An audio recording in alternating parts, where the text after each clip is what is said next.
بسم اللہ الرحمن الرحیم۔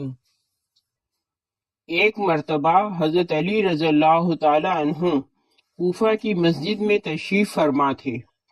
مجمع میں شام سے آیا ہوا ایک مسافر بھی تھا۔ نہایت ادب سے کھڑا ہوا اور عرض کی، اے امیر المومنین، مجھے کچھ سوالات میں تشویش ہے۔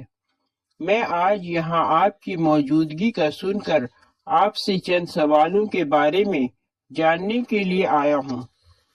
میں آپ سے ان کے متعلق درست معلومات چاہتا ہوں۔ آپ رضی اللہ تعالیٰ عنہ نے جواب دیا، اگر تم سوالات پوچھنا چاہتے ہو تو پوچھو، اگر ضد بازی یا بحث کا ارادہ رکھتے ہو تو محفل کے آداب کو دیکھو اور خاموشی سے بیٹھ جاؤ۔ یہ مکالمہ سن کر ہجوم میں لوگ بھی آپ کی جانب متوجہ ہوئے۔ اس شخص نے حضرت علی رضی اللہ تعالیٰ عنہ سے سوالات کا آغاز کیا اور کہا، اے امیر المومنین، مجھے یہ بتائیں کہ تخلیق کائنات میں اللہ نے سب سے پہلے کس کو تخلیق کیا؟ آپ رضی اللہ تعالیٰ عنہ نے فرمایا، اللہ نے سب سے پہلے نور کو پیدا کیا۔ اس نے سوال کیا، اللہ نے زمین، آسمان اور پہاڑوں کو کس چیز سے بنایا؟ آپ رضی اللہ تعالیٰ عنہ نے فرمایا، اللہ نے آسمانوں کو پانی کی بخارات سے، زمین کو پانی کی جھاگ اور پہاڑوں کو پانی کی موجوں سے بنایا۔ پھر اس نے سوال کیا، مکہ کو ام القری کیوں کہا جاتا ہے؟ آپ نے فرمایا، ام القری کی معنی ہے ہر ترتیب کی ماں، کیونکہ زمین کی ہر چیز اس کے نیچے سے بچھائی گئی، اسی لیے عرب کے شہر مکہ جہاں بیت اللہ شریف ہے اسے ام القری کہا جاتا ہے۔ اس آدمی نے اگلا سوال کیا، زمین کے اوپر کے آسمان کو کس چیز سے پیدا کیا گیا؟ آپ رضی اللہ تعالیٰ عنہ نے جواب دیا، رکی ہوئی فوج سے۔ پھر اس نے عرض کی، اے امیر المومنین، سورج اور چاند کا طول و عرض کتنا ہے؟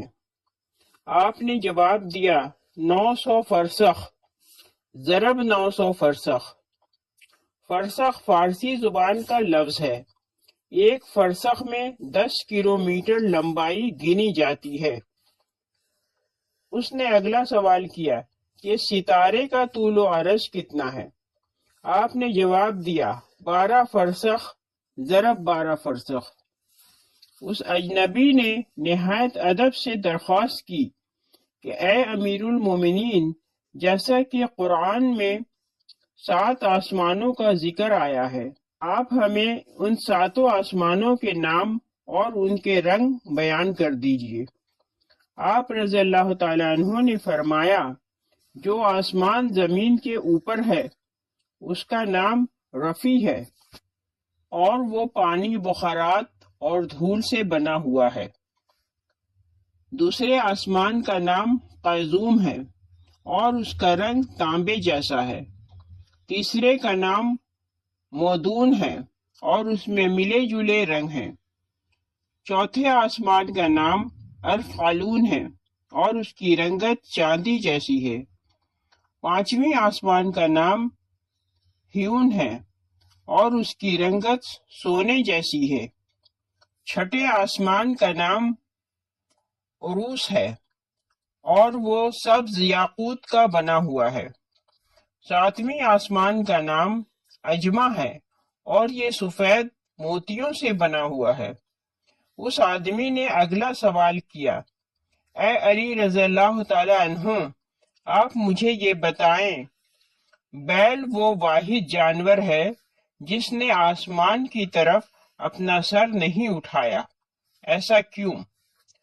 آپ رضی اللہ تعالی عنہ نے جواب دیا، جب سے قوم بنی اسرائیل نے گوسالہ کی پوجا کی تھی، تبھی سے بیل شرم کے مارے آسمان کی طرف سر نہیں اٹھاتا۔ گوسالہ ایک سنہری رنگ کا پتھر یا بچھڑا تھا جسے موسیٰ علیہ السلام کے دور میں سامری جادوگر نے اپنی جادوئی مہارت سے بولنے اور حرکت کرنے کی طاقت دی، اور موسیٰ علیہ السلام کی غیر موجودگی میں بنی اسرائیل سے اس بچھڑے کی پوجا کروائی تھی۔ مجمع میں موجود تمام لوگ حضرت علی رضی اللہ تعالی عنہ کی حاضر جوابی اور علمی قابلیت سے متاثر ہو رہے تھے۔ شام سے آئے ہوئے مسافر نے اگلا سوال پوچھا، اے امیر المومنین، وہ کون سے نبی تھے جنہوں نے ایک ہی وقت میں 2 بہنوں سے شادی کی تھی؟ آپ رضی اللہ تعالی عنہ فرمانے لگے، وہ یعقوب بن اسحاق علیہ السلام تھے۔ انہوں نے ایک ہی دن ایک ہی وقت میں 2 سگی بہنوں لیا اور راحیل سے نکاح کیا تھا، لیکن اس کے بعد اللہ نے بیک وقت دونوں بہنوں سے نکاح کو اسلام میں حرام قرار دے دیا۔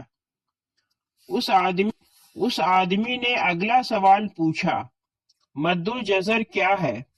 آپ نے جواب دیا، اللہ نے سمندروں پر ایک فرشتہ مقرر کر رکھا ہے، جب وہ سمندر کے پانی میں اپنا پاؤں رکھتا ہے تو مد پیدا ہوتا ہے، اور جب نکالتا ہے تو جزر۔ مد و جزر سمندر کے پانی کو خود بخود بلند ہونے اور کم ہونے کے عمل کو کہتے ہیں۔ اس آدمی نے اگلا سوال کیا، یہ بتائیں کہ جنات کا باپ کون ہے، اور اللہ نے جنات کی طرف کن نبی کو مبعوث کیا تھا؟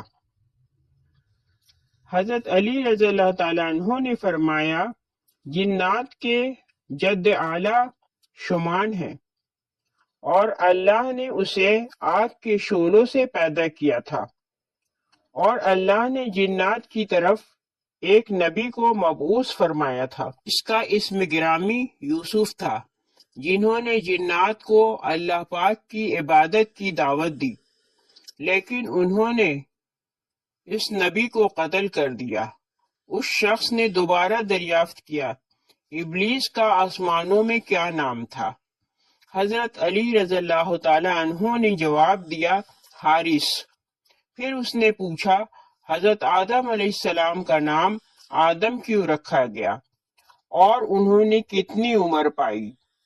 آپ رضی اللہ تعالی عنہ نے فرمایا، کیونکہ وہ عدیم ارض یعنی نایاب زمین کی کھال سے بنائے گئے تھے، اسی لیے ان کا نام آدم رکھا، اور 900 سال عمر پائی۔ اس نے سوال کیا، میراث میں مرد کے 2 جبکہ عورت کا ایک حصہ رکھا گیا ہے، جبکہ اسلام تو مساوات کا حکم دیتا ہے۔ آپ رضی اللہ تعالیٰ عنہ فرمانے لگے، جنت میں حضرت حوا علیہ السلام نے جو خوشہ اٹھایا تھا اس پر گندم کے 3 دانے تھے، انہوں نے خود ایک رکھا، آدم علیہ السلام کو 2 دیے، چونکہ وہ ہمارے جد ہیں، اس لیے اس نسبت سے وراثت میں مرد کے 2 اور عورت کا ایک حصہ مقرر ہوا۔ اس نے پوچھا، مخدوم کون سے نبی پیدا ہوئے؟ آپ رضی اللہ تعالیٰ عنہ نے فرمایا، اللہ نے حضرت آدم علیہ السلام، ان کے بیٹے شیش علیہ السلام، حضرت ادریس علیہ السلام، سام بن نوح علیہ السلام، حضرت داؤد علیہ السلام، حضرت سلیمان علیہ السلام، حضرت لوط علیہ السلام، حضرت اسماعیل علیہ السلام، حضرت موسیٰ علیہ السلام، حضرت عیسیٰ علیہ السلام، اور حضرت محمد صلی اللہ علیہ وآلہ وسلم کو مخدوم پیدا فرمایا۔ اس شخص نے دریافت کیا، روئے ارض پر شیر سب سے پہلے کس نبی نے عرض کیے؟ آپ رضی اللہ تعالی عنہ نے جواب دیا، حضرت آدم علیہ السلام نے۔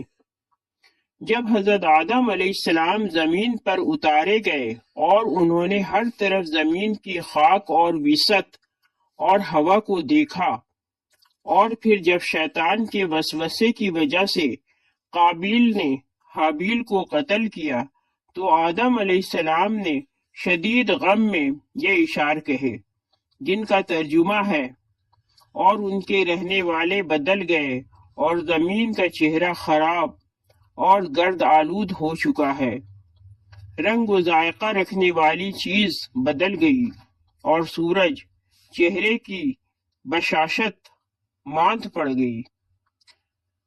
میں اپنے طور و حیات کو باعث غم سمجھتا ہوں، اور کیا زندگی کے خاتمے کی وجہ سے مجھے چین مل سکے گا؟